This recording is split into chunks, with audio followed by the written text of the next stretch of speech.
আজকে আমি কত ভাগ্যবতী, কারণ একসাথে দুই মাকে সেবা করতে পেরে। কারণ আমার নিজের মা আর শাশুড়ি মা, কারণ তাদের দুজনকে একসাথে আমি সেবা করতে পেরে আমি অনেক ভাগ্যবতী। আল্লাহর কাছে লাখ লাখ শুকরিয়া আদায়, যেন আল্লাহ পাক আমাকে ধৈর্য সবুর দেন, আমি যেন এভাবে তাদের সেবা করে যেতে পারি। আসসালামু আলাইকুম, আমি নীলা বলছি ঢাকা গাজীপুর থেকে। ছোট ছোট অংশ নিয়ে ভিডিওটা সাজাইছি, আশা করি আজকের ভিডিওটা আপনাদের ভালো লাগবে। যে যেখান থেকে বসে আমার ভিডিওটা দেখতেছেন এবং দেখবেন, কাছে কি দূরে, দেশ এবং দেশের বাইরে, আশা করি আল্লাহর রহমতে সবাই সুস্থ আছেন, ভালো আছেন। আলহামদুলিল্লাহ, আপনাদের দোয়ায় ভালোবাসায় আমার পরিবারের সবাইকে নিয়ে আমরাও ভালো আছি। তো এখানে আমার মা আসছে, তাই কী কী আনছে সেগুলো আমার একটু মেজাফু তুলে নিল। তা আমি একটু ভিডিও করে আপনাদের মাঝে তুলে মানে দেখাই দিলাম, ধরে নিলাম। আমার মেজাফু কিন্তু আমার আম্মাকে নিয়ে আসছে দেশের বাড়ি থেকে, বাড়িতে, কারণ সেরকম দেখার মতো কেউ নাই, তাই এখানে আমার কাছে নিয়ে আসছে। তাই কি কি আনছে সেটা আপনাদের মাঝে একটু তুলে ধরলাম। আর এখানে ডিম আছে, দেশি মুরগির ডিম, তারপরে চীন হাঁসের ডিম, আর এমনি পাতি হাঁসের ডিম। তাই সেইগুলো আমি একটু বের করে নিচ্ছি। আর গাছের সবজি নিজের হাতের, মানে চেষ্টা করে, আসলে মা যতটুকু পারে, আসলে পৃথিবীতে যার মা আছে সেই তো বুঝে মা যে কি একটা শান্তির জায়গা। আসলে যার নাই সে হয়তো বুঝবে কি না জানি না, যার আছে সে তো অবশ্যই জানবেন। এগুলো কিন্তু আমি যেটা বড় ডিমটা দেখলাম ওটা চীন হাঁসের ডিম। আর আজকে যে বাসায় মেহমান আছে তাদের জন্য একটু রান্নাবান্না করেছি। এখানে রোস্ট করেছি আর পোলাও করেছি। রান্নার ভিডিওটা আজকাল আর শেয়ার করছি না, কারণ এতটা গরম আর আমিও নিজে একটু অসুস্থ। আর এই পর্যায়ে আমার প্রিয় আপুদের কিছু কথা বলে নেই। এখানে গরুর গোশ পাকাইছি। আমি বলছিলাম যে আমি সপ্তাহে একটা কি দুইটা ভিডিও দিব, তা আমার অনেক কলিজা আপুরা, প্রিয় আপুরা আমাকে মানে বলেছেন যে হয়তো তারা জানে না ভালো করে, তাই প্রতিদিন মানে নিয়ম মতো থাকলেই এটা ভালো হবে।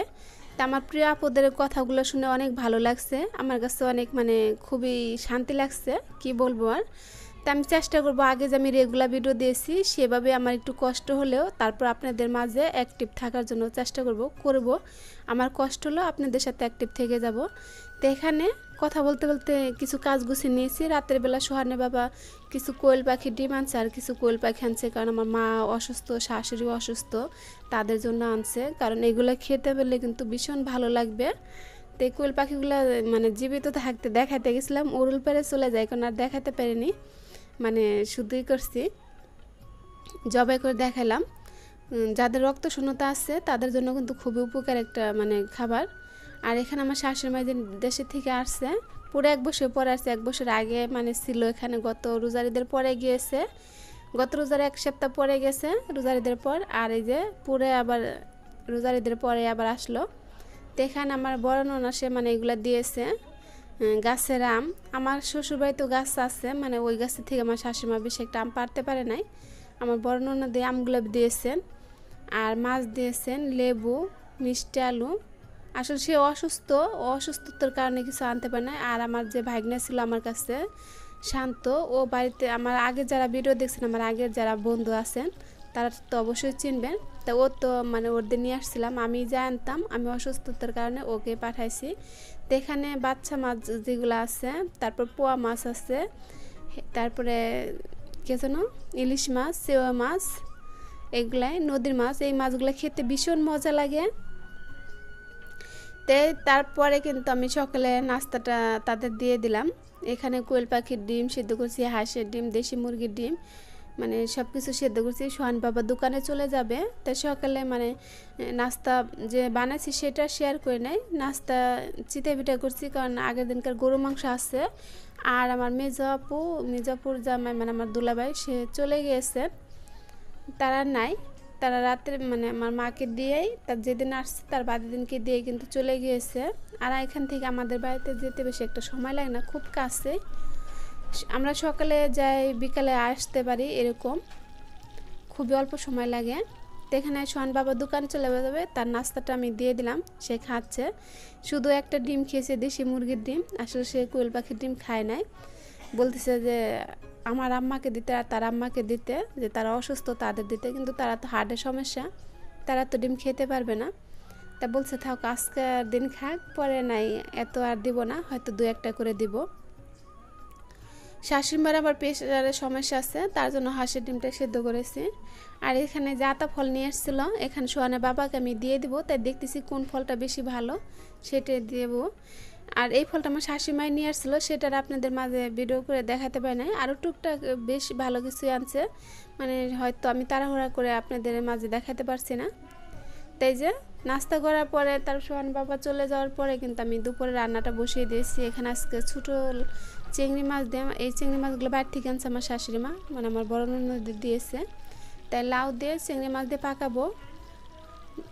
এভাবে লাউ চিংড়ি দেয় কিন্তু বেশ ভালোই লাগে, কিন্তু চিংড়ি মাছটা আমার পছন্দ না। আগে তো একদমই খাইনি, কিন্তু এখন একটু একটু খাওয়ার চেষ্টা করতেছি। আর এই পর্যায়ে আমার একটা প্রিয় আপুদের মানে একটা কথা মনে করে দেয়, আমার অনেক আপুরা আছে ভিডিও দেখেন, কমেন্ট করেন, একটা লাইক দেন না।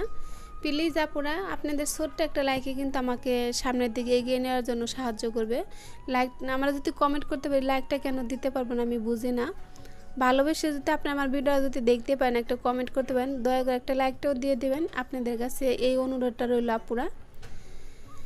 আর আমার প্রিয় অনেক জায়গার আপুরা আছে, দিদিরা আছে, সবাইকে অনেক ধন্যবাদ জানাই, কারণ আমাকে আপনারা যেভাবে ভালোবাসা দিচ্ছেন, আমার মতন মানুষ যে আপনাদের কাছে এত এত ভালোবাসা পাচ্ছি, কি আর বলবো, আমার নিজেকেও মানে অনেক গর্ব মনে হয় যে আসলে এখানে না আসলে বুঝতে পারতাম না যে ভালোবাসাটা কি একটা জিনিস। খালি যে আত্মীয় স্বজন সম্পর্ক থাকে, এর বাইরেও যে এত ভালোবাসার মানুষ থাকে, আসলে না আসলে বুঝতে পারতাম না। তা আপনাদের সাথে অনেক কথা বলে ফেলে, আমার কথা বলতে টুলে অবশ্যই ক্ষমা দৃষ্টিতে দেখবেন। তো এখানে লাউ চিংড়িটা আমার হয়ে গিয়েছে, একটু ধনেপাতা দিয়ে দিলাম। এখনকার ধনেপাতাটা অতটা ঘেরা না, তারপরেও সামনে যখন পাই তাই তো দিয়েই দিলাম। তোমার লাউ চিংড়িটা হয়ে যাওয়ার পরে এখানে আমি শুটকি দিয়ে ডাটা ভাজি করব। এইভাবে আমার কাছে ভাজিটা করতে অনেক ভালো লাগে, খেতেও ভালো লাগে। তো এখানে বেশ কিছু পেঁয়াজ কুচি দিয়েছি, সাথে পেঁয়াজ বাটাটাও দিয়েছি।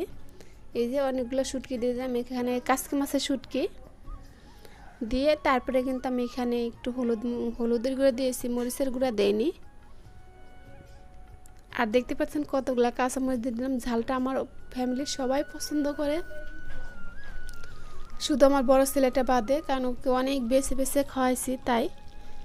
তো যে আমি এখানে 2টা আলু দিয়েছি আর অনেকগুলো ডাটা দিয়েছি, এভাবে ভাজিটা অনেক ভালো লাগে। তেলারে স্যার আমি মিশিয়ে নিচ্ছি।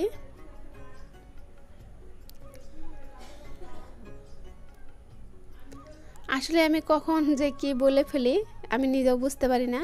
তো এই যে আমার এই পর্যায়ে কিন্তু কারেন্ট নাই, অন্ধকারের ভিতরে আমি রান্নাটা শেষ করে নিচ্ছি, কারণ কারেন্ট এখন এতটা ডিস্টার্ব করে কি বলবো। খালি যে বাংলাদেশে তা না, সব জায়গায় কিন্তু কারেন্টে খুব ডিস্টার্ব করে। ঢাকা শুধু যে ঢাকা ডিস্টার্ব করে তাও না, গ্রাম হচ্ছিল আমার শাশুড়ির মধ্যে গ্রামে অনেক কারেন্টে ডিস্টার্ব করে। তো এই যে আমার ভাজিটা হয়ে গেছে, আমি একটা মাটির পাত্রে ঢেলে নিচ্ছি। আর এই গরমের দিনে মাটির পাত্রের ভিতরে সব কিছু রাখলে ভালো লাগে আমার মনে হয়। তো এই যে আমি ঢেলে নিলাম এখানে, আর আমি ডাইনিংয়ে খাবারটা মানে দিয়ে দিচ্ছি। কারেন্ট নাই কিন্তু, তাই ভিডিওটা একটু ঝাপসা আছে। আর এখানে বাচ্চাদের জন্য, বাচ্চাকে সবার জন্য বিকালে একটু পুরির নাস্তা মানে বাহির থেকে কিনে নিয়ে আসছি, বিকালের নাস্তা সবাইকে দিয়ে দিব।